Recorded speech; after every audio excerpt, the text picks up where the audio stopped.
Hello lovely people, I'm Catherine and welcome to this week's journal for all seasons. Sorry, that was Stella clanking her bowl. What's that? There's water there. It's not tea time yet. Sorry about that.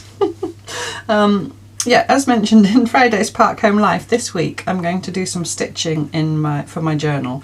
So I've got this little piece of cloth here, in fact two pieces of cloth. One is a piece of cricketer's flannel wool, which I dyed several years ago with buddleia, and the other is a little piece of silk taffeta, I think it was. Stella, stop it now. Sorry about that. She thinks it's tea time. It's nowhere near tea time. It's actually Sunday evening, just gone 3 o'clock, so it's 2 hours at least until tea time for her. What was I saying? Yes, and this I dyed with the walnut leaves from my local woods recently, from my local park. So I thought I would stitch onto these, just use the buddleia as background, but I'll leave it bigger so it sort of is a wonky sort of frame. I haven't trimmed it square or anything, it's just how it was in the scraps. And what I'm thinking is, as I'm walking, even though in my local park and my local woods there are paths, you know, designated paths you'll have seen if you watch Park Home Life, because of the blankets and blankets of fallen leaves, which this year are the most beautiful colours, I think it's an extra special year. I don't know if that's because of the summer we've had or whether it's something to do with the fact it's a mast year. I have no clue. But because of the blankets of leaves covering the paths, they're kind of blurring the lines between the paths and the surrounding, you know, understory. And that sort of inspired me to think about stitching paths in the colours of the leaves. So that's what I'm going to do. So I've got my basket of Tangley-Orts. The first thing I think I'm going to do is just baste this on. Have I got something in the bottom of here? I think that'll do pig. So invisible baste, if you're new here, I shall show you, is a technique I learnt from Jude Hill, Spirit Cloth. I'm just going to put a couple of applique pins in here just to hold it because it's quite shifty. I guess I could just go straight away for the stitching, but I always like to do the invisible baste and not have pins in my work, because for me the process of stitching, the mindful aspect of it, is interrupted by having to circumnavigate pins, even these little tiny well-behaved applique pins. So I always like to just take the time to do a little bit of invisible basting, and because it's invisible, more or less, you don't have to take it out, so it never feels like a waste of time, whatever that is. It's just part of my process, but you absolutely don't have to on a little scrap like this, or if you're happy working with pins, you go for it. So I'll just show you in case you're new and you don't know. Now normally if you were stitching on a big piece, a couple of layers, 2 or 3 layers, like a quilt for example, or a quilted piece, you would start in the middle and stitch outwards so that you push all the possible wrinkles and rumples out to the edge where they can dissipate. But because it's tiny, I'm going to break the rules. I guess I could just stitch through the middle. I might just stitch through the middle that way and then we'll see. We'll go through the middle long ways and see where we end up. So I've come through with a knot on the surface of the cloth. Get that pin out straight away. And then I take a tiny, and I always take a back stitch because I find it easier to get a small stitch going backwards. You could of course take a tiny forward stitch, it doesn't matter. But what you're aiming for is to just take 2 or 3 strands of the cloth, 2 or 3 threads of the cloth, sorry, into the little tiny stitch. Just enough to hold it, and that can vary with the cloth. If you've got a thicker weave cloth, a sturdy like a linen, 1 strand of the cloth might be enough. If you've got something very fine like this silk, you might need 2 or 3 strands. There's no hard and fast rules, you just have to kind of listen to the cloth and do what it requires. And then on the back, sorry, I was wittering, you take a longer stitch. So I've gone maybe 3/4 of an inch on the back there. Do you see? And that's all there is to the invisible base. And once you get into the rhythm of it, I think it's lovely to do. So a tiny back stitch on the front and a bigger stitch on the back. And then all you get on the front are these tiny little dots, which don't disturb me at all. In fact, I've grown to love them. They're like little dimples. And then the bigger stitch on the back, which is just, I wouldn't fight the stitch size on the back, I would just go with whatever your hands naturally want you to do. Because this is going in my journal, a big loop of thread on the back is not an issue. If it was something that maybe, you know, the back was going to be handled in some way, then maybe you'd want to take a slightly smaller stitch on the back. But what it does is it just melds the layers of cloth together so that you end up with essentially one cloth that you can then do your fancy slow stitching on to your heart's content, without worrying that things will shift, or you know that you've got pins to wrap your thread round. I think since I'm here and I've got plenty of thread, I might now just go round the edge.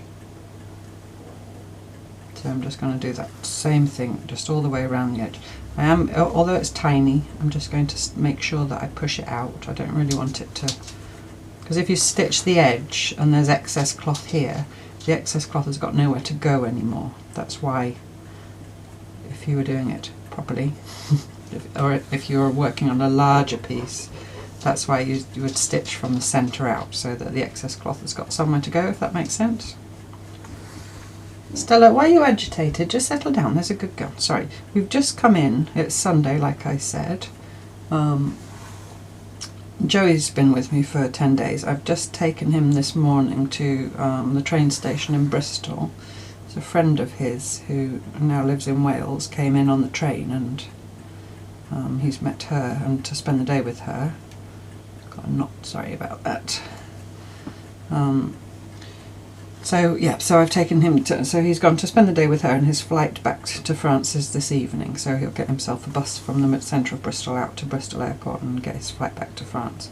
And then on the way back from there, because it was kind of on my way, I've delivered some work, 4 pieces of my work, to a place called Midsummer Quilting, which is just outside Chilcompton, near Bath, I guess is the biggest town, Radstock, that kind of neck of the woods if you're in the southwest of England. I'm going to link you to their website. Now this is a place where I used to teach up until I left the UK to go to live in France. I used to teach a lot of workshops there when I was a normal quilter, but in all kinds of quilty, textile, arty type things. And it's run by lovely Chris and lovely Dee, and Chris's wife Birgitta, and it's been going, this is its 21st year of operation, although it did move premises whilst I was in France. They did tell me. They didn't let me go to the old place. No, I did know, because you know, friends of mine are still teaching there and so forth. And so they're having an exhibition to celebrate their 21st anniversary of operations.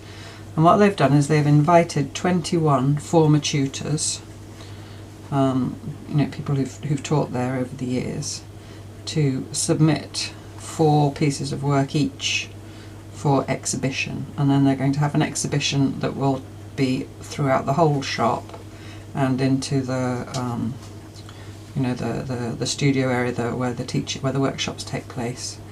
So anyway, I've called in on my way past to deliver my 4 pieces of work, because I am invited as one of the aforementioned 21 tutors, and I was there for a good an hour or 2 having a good old chat, because I hadn't actually been to see them since I came back to England. So yeah, it was absolutely lovely to catch up with them and have a nice cup of tea and lots of chats, and it's very possible that I will be teaching there again. I will of course keep you informed if you're in this part of England, if I am teaching there, what and when, if you're interested. But I must tell you about the exhibition. I shall be talking about it over the next few videos so that everybody gets to hear about it, hopefully, if you're in this part of the world. And I will of course do a video of it for those of you who are not in this part of the world and can't see it in person. But it opens on the 14th of November. Now Midsummer Quilting, the shop and workshops, are usually open over the long weekend, so Friday, Saturday, Sunday, Monday, that's when they're open. They're closed midweek, from 10 till 4 every day, or those 4 days. But whilst the exhibition's on, for the first part of it, up until So from when it opens on the 14th of November up until the 1st of December, they will be open daily from 10 till 4. And then after the 1st of December up until the 22nd of December, so it's quite a long chunk of time, they'll go back to their regular shop hours of Friday, Saturday, Sunday, Monday. So I hope that makes sense. So I'm going to be there myself on some of those days, if you're interested in seeing me. If not, just go whenever and see the lovely work, and have a chat with Chris and Dee and, you know, and Birgitta. So I've decided, I've written it down here, I should keep this on my desk and try to keep remembering to mention it. So I'm going to go on Wednesday the 19th of November. Now if you're watching, Maz, that's when you're here. So I've arbitrarily decided that I'm going to take you there on Wednesday the 19th of November. Maz is in our lovely community here, and she's going to be over, she's in London at the moment, but she's going to come and see me for a couple of days. And that's one of the days that she'll be here. So I'm going to take her there, whether she wants to go or not. I'm sure she'll love to. On Wednesday the 19th of November. I don't know what time yet we'll go. I shall say that nearer the time. And then on Saturday the 6th and Saturday the 13th of December, on those 2 days, I shall go and sit there, I would imagine from maybe 11 till 1. Let's say from 11 till 1. I'll write that here so I remember. 11 till 1. Now if you want to see me particularly and you're going on any other day and you can't make those days, then, you know, just give me a shout here or private message me or something. On Facebook or Instagram, and I will do my best to meet you. It's about a 50-minute drive for me, so it's not that close to my home. But anyway, so I've written it all down on there. So the exhibition runs from November the 14th to December the 22nd, open daily until the 1st of December, and then after that it's open Friday, Saturday, Sunday, Monday, always 10 till 4. I'll be there on Wednesday the 19th with Maz. I've now got this vision of me woman handling her and forcing her to go even if she doesn't. I don't know why, it's just the way my brain works. I'm sure she'll be thrilled. I hope so. On Wednesday the 19th and then Saturday the 6th and Saturday the 13th of December I shall take some stitching with me, and I shall just sit there and be there if, you know, anyone wants to have a chat. And otherwise I just like chatting to people at exhibitions anyway. It's just one of my favourite things to do. So I shall put those dates in the description box below. And I shall also put a link to MQ Midsummer Quilting to their website, so you can find all the details there as well.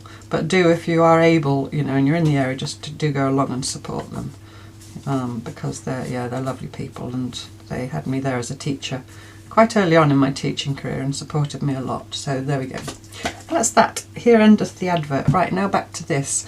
So what I thought I would do is, we did the swatching last week, which was, let me find it, here, the swatching.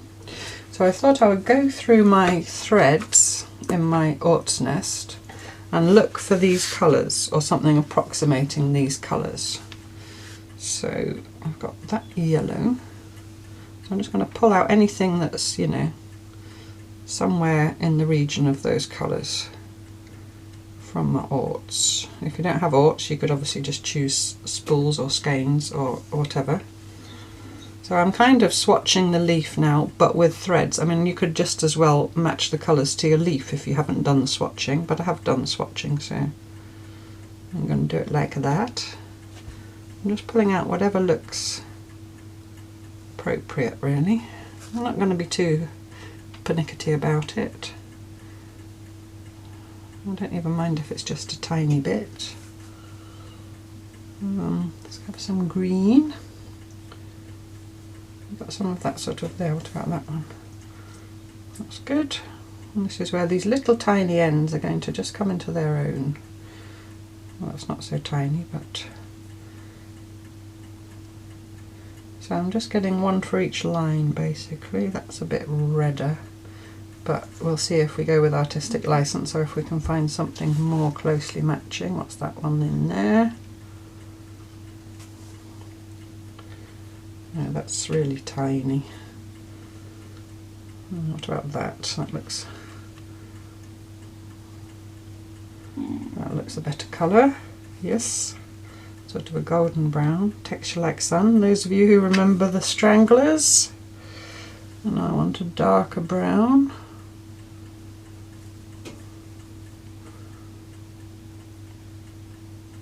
Sometimes if they're knotty like that, if you just pick at them, I'm sure you know, rather than pulling.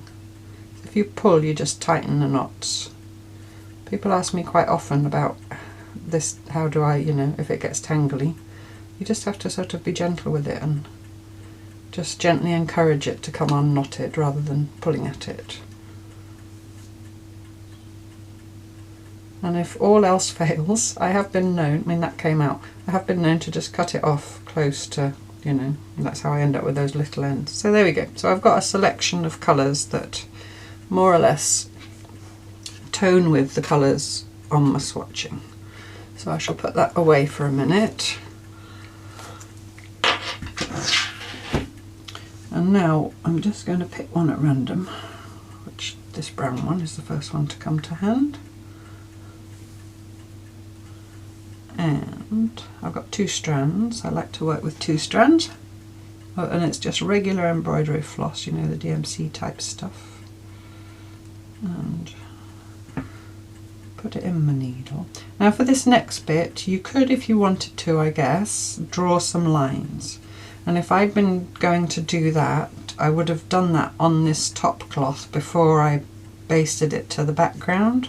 So I would have masking taped it down to my desk or onto a cutting mat or, you know, a surface of some kind, and then it would have stayed taut if you just put masking tape all the way around, and then drawn some lines just with a pencil or one of those disappearing pens, or, you know. But I'm not going to draw lines, I'm just going to stitch now. And I'm imagining myself walking in the woods and that carpet of leaves, and I'm just going to stitch basically wiggly lines, you know, like taking a line for a walk. Just in every and any direction, and I might take a few stitches at once, just whatever inspires me at the time. And I might go all the way along the piece, I might do loop-de-loops, but I'm kind of imagining, I mean, I'm talking to you, so I can't be as mindful as I could be if I was just sitting here on my own, but my idea was to just imagine that I'm in the woods and all those paths are hidden. Getting a knot now because it's a lazy girl length. All those paths are hidden by, I'm actually going to shorten this thread a bit because it is a bit too long. I'm just going to cut that bit off and throw it back in the aughts. All those paths are hidden by the leaves, so I'm having to kind of make my own path.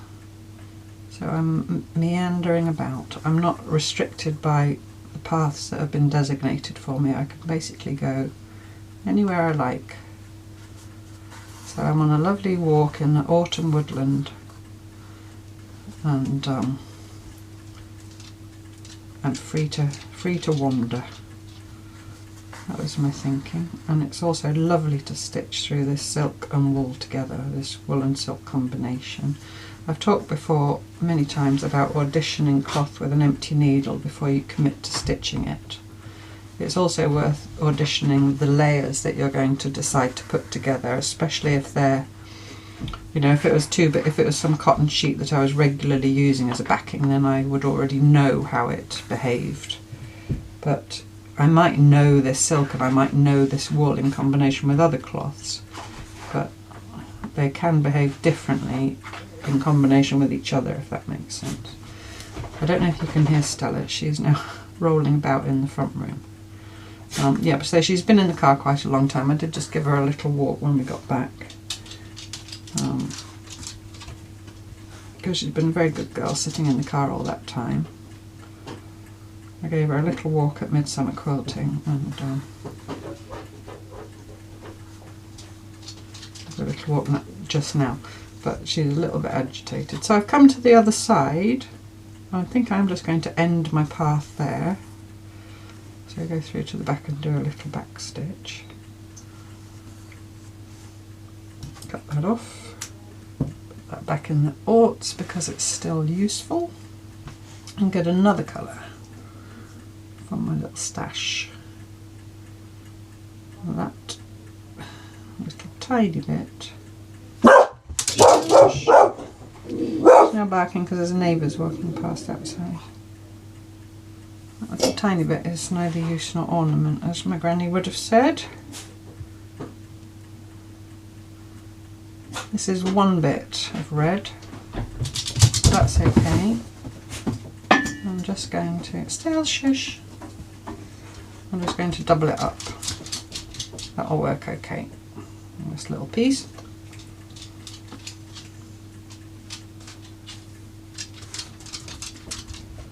So yeah, it was lovely to have that to do because it was a bit sad saying goodbye to Joey, of course. Although it's not that long until Christmas, so you know, I'll see. He's coming over for most of the Christmas holidays, so it's only another few weeks until I see him again. I think I'm going to start higher up with this little path of red. But you just go where you fancy, you know, just imagine you're meandering through the woods, and I mean usually for me, unless I'm following a certain route, I will be now racing up and down the pair of them. I know most of you don't mind the bedlam going on in the background.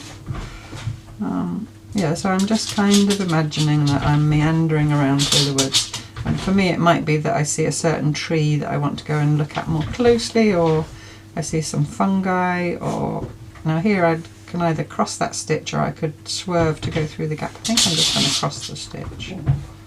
Just those little decisions you make. Major wrestling going on. Excuse me, indoor voices, which in your case means no voice at all. Well, the snoring we don't mind, but the barking's a bit much. Yeah, those little decisions that you make in the moment when you're stitching without a plan. And it's like the analogy being the journey in the woods if you're not following a set path. Now I think because I've got some red left in the needle, and that was quite a short path, I think I'm going to do a gentle loop with this. Just a little gentle loop round. So yeah, what was I saying? Yes, I was saying about it being sad to drop Joey off. But it was nice to have that to go to Midsummer quilting. Many of you will have heard of Midsummer Murders. I believe that programme is shown in other countries apart from this one. It's a kind of whodunit. I'm not sure I've ever actually watched it myself. It's a kind of whodunit in an English village, which statistically has more than its fair share of murders. You wouldn't want to live there, I think, is the standing joke. But yeah, it's Midsummer spelt the same way as Midsummer Murders, because there's a village called Midsummer Norton in the vicinity of where Midsummer quilting is. So I've just done a loop-de-loop there. I'm just going to carry on through that little gap. And yeah, it was lovely to have that to go and to again be remembered, and you know, my granny would say once seen never forgotten, which isn't always a compliment. But yeah, it was just lovely to see all three of them. And there was another lady helping out or working in the shop, and who was had been a student of mine, and she came up to me and showed me a picture on her phone of a wall hanging that she'd made in one of my workshops. It's just lovely. It just warms your heart, doesn't it? And yeah, and to be asked to potentially go and teach there again, it's just, it all adds to the feeling, even though it's been over a year now of coming home, of having come home, you know, being known and liked and appreciated. It means a lot to me, and especially, you know, it really uplifted me on a time. If I'd come straight home from dropping Joey off, I might have felt a bit flat, you know, a bit meh. But yeah, that was lovely. Right, I think I'm going to take this lovely bright acid green next. I think that is 2 pieces, but it's folded in half.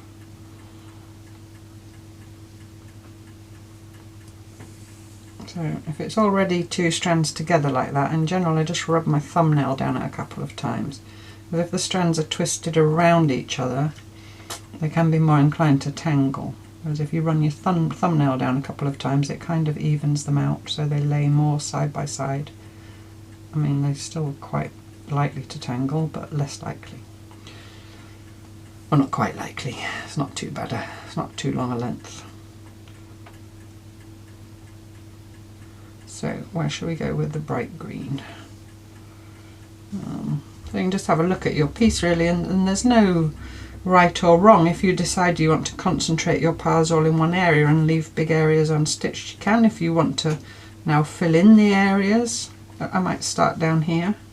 What I'm now thinking of, that it reminds me, if you've been here all along following this Journal of All Seasons, you might remember the neurographic art that we did, drawing, with taking the lines for a walk, and then the neurographic part of that is then curving the junctions with colouring in. That wasn't, we did that with pens and colouring pencils and so on. In fact, that was a lovely exercise to do. I need to do more of that. So we're doing the same kind of process with stitching. And now I'm wondering how, if I was going to do it with stitch, how I would do that process of curving the junctions with stitching. I guess you could use satin stitch or something. I'll go this way. I don't want to come off the edge yet. I might actually curve that way and now curve back in again. And those of you that get a little bit stressy over your straight lines, that they're not straight enough or they're not parallel or whatever, this meandering about might suit you better, because nothing has to be parallel to anything. It's entirely organic. I'm going to just squeak round through this little gap here, kind of running alongside the red path for a little minute. No, it's not. I told you it's not tea time. You can bang your bowl all you like. And where shall I go now? So I could either just come down between these two paths here, these two, like when I say paths, you know what I mean. I might actually cross that brown path, I think. But it's almost like you're exploring somewhere where there are no paths to guide you. You have to make your own paths.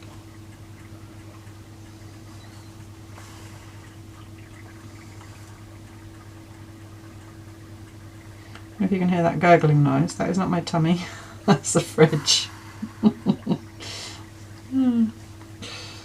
No, I was a bit hungry because it's, like I said, it's gone 3 and I haven't had any lunch or taken anything with me for lunch, but I did stop and get a sandwich on the journey, en route, and ate it in the car because I was a bit hungry.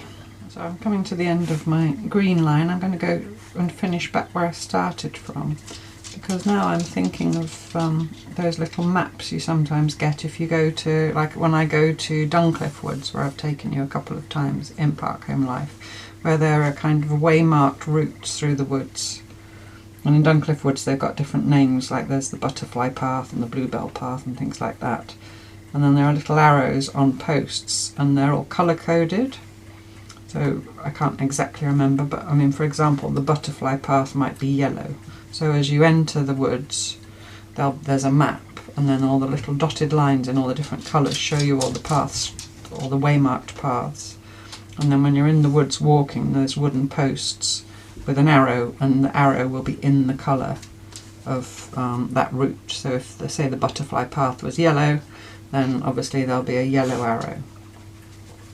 So that's these little dotted lines that I'm making with my stitching are now reminding me of those waymarked paths. I'll take this brighter yellow now. Yes, the only thing with me being, the thing with me being in the kitchen is that you do hear Stella clicking more on the floor, but you were used to that in France, those of you who've been with me since way back then. Little click, because my studio in France had this kind of flooring in it. Stella clicking around with her little toenails. seem to be starting at the bottom again here.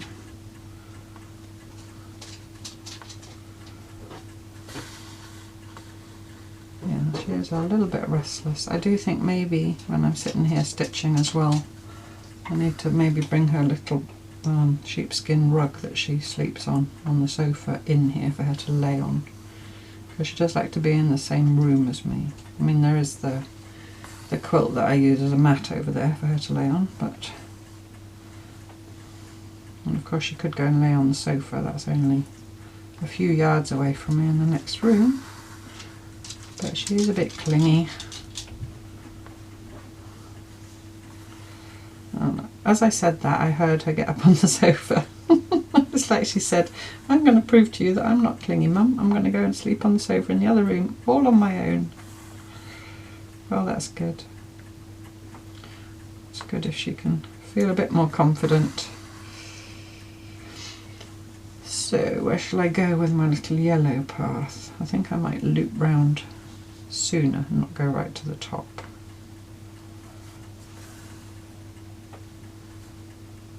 Also, I'm thinking that these little stitches, because there's the space in between, are like footsteps. You know, like if you make footsteps in the snow or in the mud or in the sand.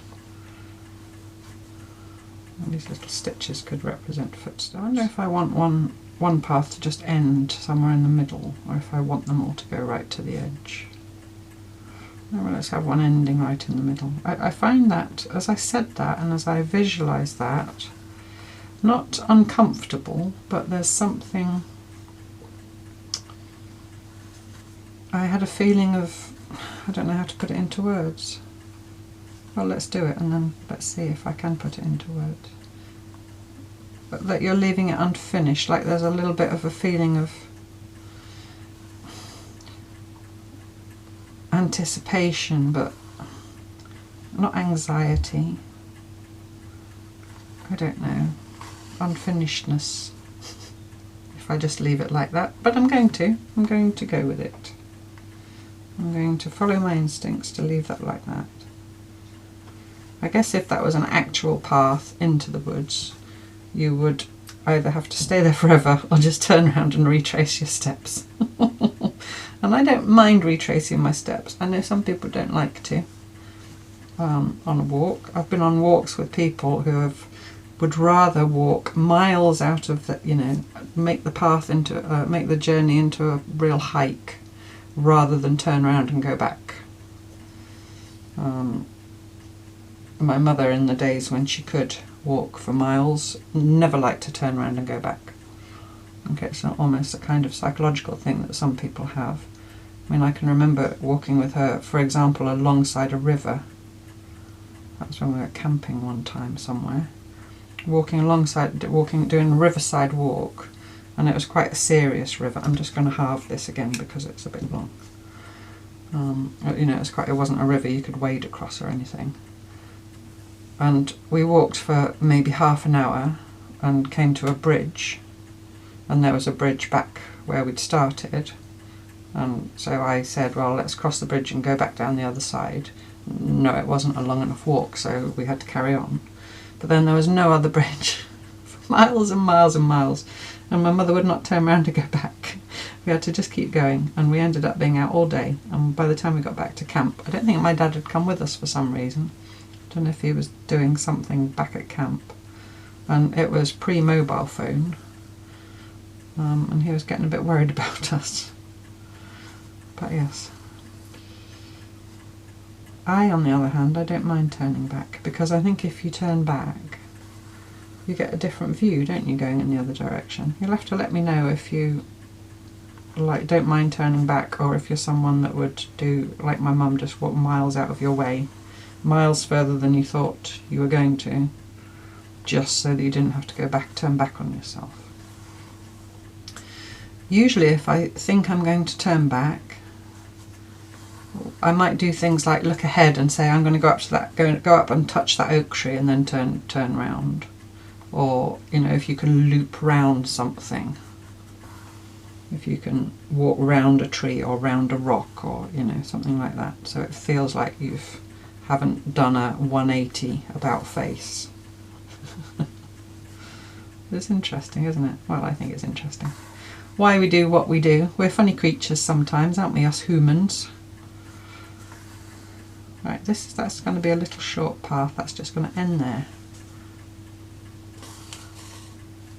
I'm really liking the way it's looking. All these bright colours on this bit of walnut dyed silk.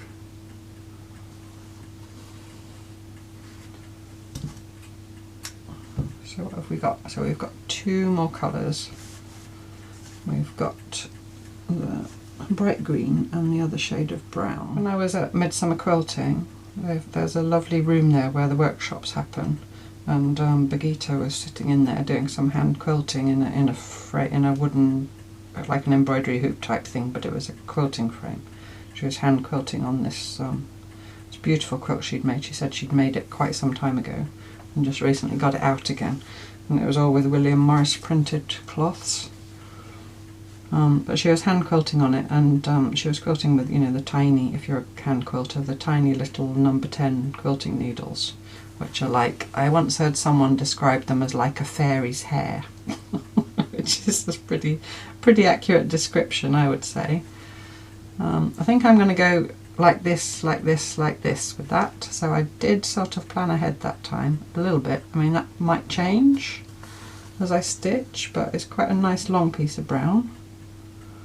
So I think I'm gonna, I haven't really done that before in this little piece, gone from one side to the other and back again, I don't think.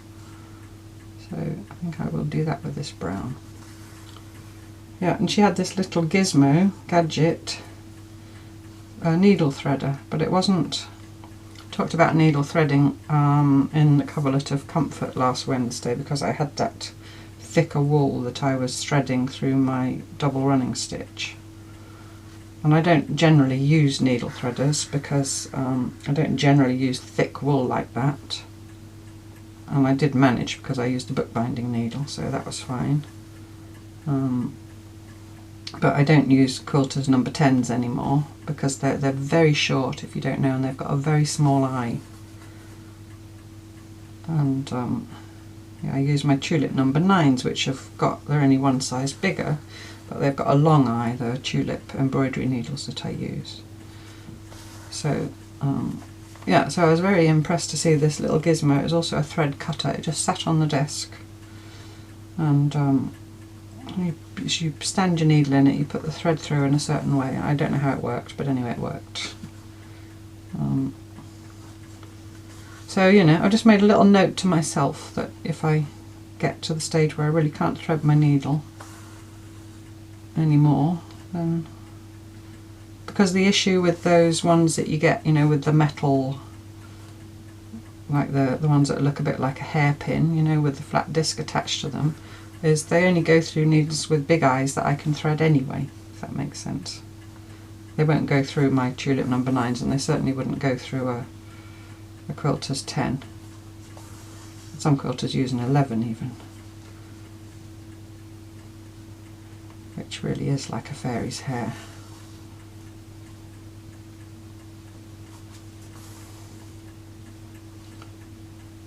I'm going to just go back the other way again with this brown, squeak through that gap. I think I might just go up into that corner. So yeah, if you do this, I would encourage you to sit quietly with it. Just make a start. You know, pick your colours, either by, if you did the swatching last week, you could do it like I did, following the swatches, or if you didn't do the swatching and you have a leaf to inspire you, you could try and pick the colours from the leaf in threads, or you could just go with autumn colours, or whatever colours you want really. You know, think about local places where you walk, and you might not be in autumn, you might be on the other side of the world and going into spring, so you might choose shades of green and gold, for example. Or you might walk in an urban environment, but the buildings might be a certain colour. You might live in a place where the buildings are made of bricks of a certain colour. You could choose the colours from that. You know, it doesn't have to be woodlands and leaves, and I would encourage you to sort of make it your own by thinking about your own local environment. if you want to. If you don't have local woodlands but you like the idea of imagining local woodlands, then imagining woodlands, then do that. I'm just giving you options, as always. You do you. But the idea is this idea of just taking a line for a walk, but in this case it's a stitched line. Oh, there goes the fridge. So I've got this dark green. So now I'm looking at the pattern and deciding, are there spaces I want to cover? Is there a direction I want to introduce that hasn't been represented? I'm aware that it's the other way up to how I started. That's maybe another thing if I turn it that way and give it a different perspective. Or that way. You know, don't be afraid to turn your work around, and if it's figurative it might have a certain way up, you know, if you've done an animal or a house or something like that. But if it's abstract like this, it can be any way up you want it to be. And it is always worth turning your work around and you know, to give it a different look. So I turned it back so I have it landscape now, and I felt like starting from that corner. I think I'm going to just skirt along the bottom.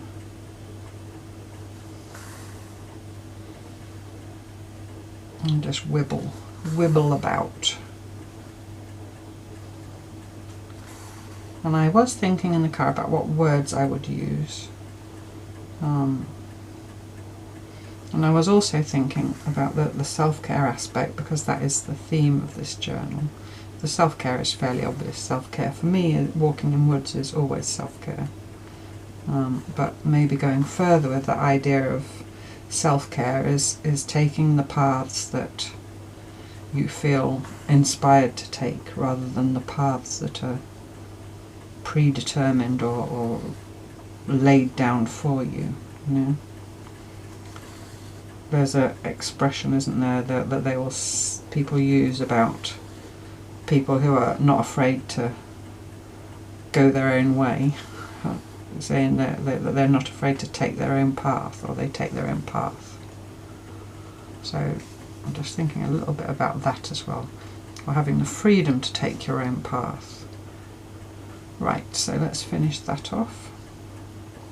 So the words I've chosen are a little bit, well, it's not really a cheat. Nearly the same words as last week. I suddenly thought, well, I haven't written a haiku in ages, because I have got a stitch journal where I did a stitch piece every day. I think it was for 100 days. I've shown it somewhere back along.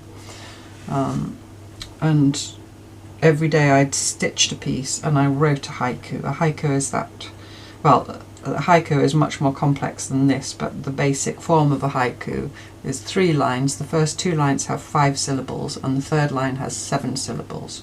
And if you actually look into haikus, there's a lot more to it than that, but that's what, that's as far as I go with it, really. So I'm just getting my journal in. I need to think about how I'm going to attach this as well. Whoops, to the page. Let's find the page first. But anyway, so I wrote a haiku in my head in the car, but it is a bit of a cheat. You'll see in a minute.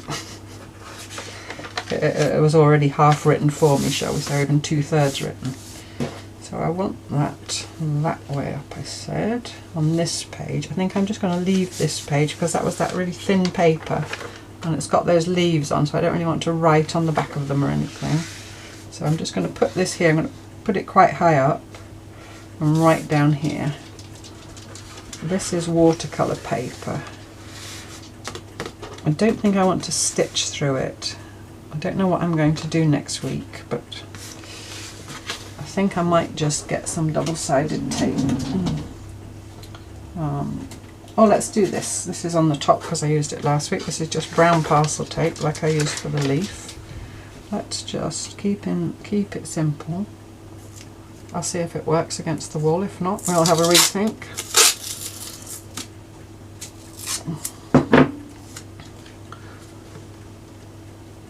Let's just do that like that, as if it's sort of on a notice board. I could leave it flippy or I could tape the other side down. I'm going to just have a little look. Sorry for the clang, that's the charms on the spine of my journal. I think I'll leave it flippy. Flippy flippy. Now hopefully this haiku's in my head because I haven't written it down anywhere. I do need a pen. I've got my lovely shelves above me that you will have seen on Park Home Life. I can get my pen down and get my Uniball Air, which is what I like to write with. Now, haiku, are you still in my head? I think so. So, that's on the wonk, but that doesn't matter. I'm going to write it down here. Okay, so there's my haiku. Thank you to Jill, hello Jill, who told me last week, I wrote, in case you weren't here, these were my words: your true colours are beautiful like a rainbow, and I was thinking of the Cyndi Lauper singing it, because by Cyndi Lauper, that was one of my dad's favourite songs. He just loved that and he loved her voice. My dad had very, you know, he was never one of those dads that when I was younger and I was playing modern music back then, you know, modern to those times, who was a parent who didn't like the modern music. He liked all music, whether if he liked it or he didn't like it. He didn't care whether it was, you know, from last week or 50 years ago. And he loved Cyndi Lauper. Anyway, but Jill told me that actually that song True Colours was written by Phil Collins of former Genesis fame. So I've credited him here because my haiku, apart from the first line, is taken directly from the song. So my haiku is: paths through fallen leaves, true colours shining, beautiful like a rainbow. And I think that's right, isn't it? Beautiful like a rainbow. Yeah, that's 7. So that's this week's entry. So I hope you enjoyed it. Please feel free to use my haiku, even though I only wrote the first 5 syllables myself. I'm sure Phil wouldn't mind if you use the rest of it. I hope he doesn't. And but at the very least, I hope you have fun stitching that if you decide to play along. And thank you so much for watching. Don't forget about the Midsummer Quilting exhibition, and maybe I'll see some of you there. And I'll see you all on Wednesday for Coverlet of Comfort. And take care of yourselves. Lots of love and kisses. Bye bye.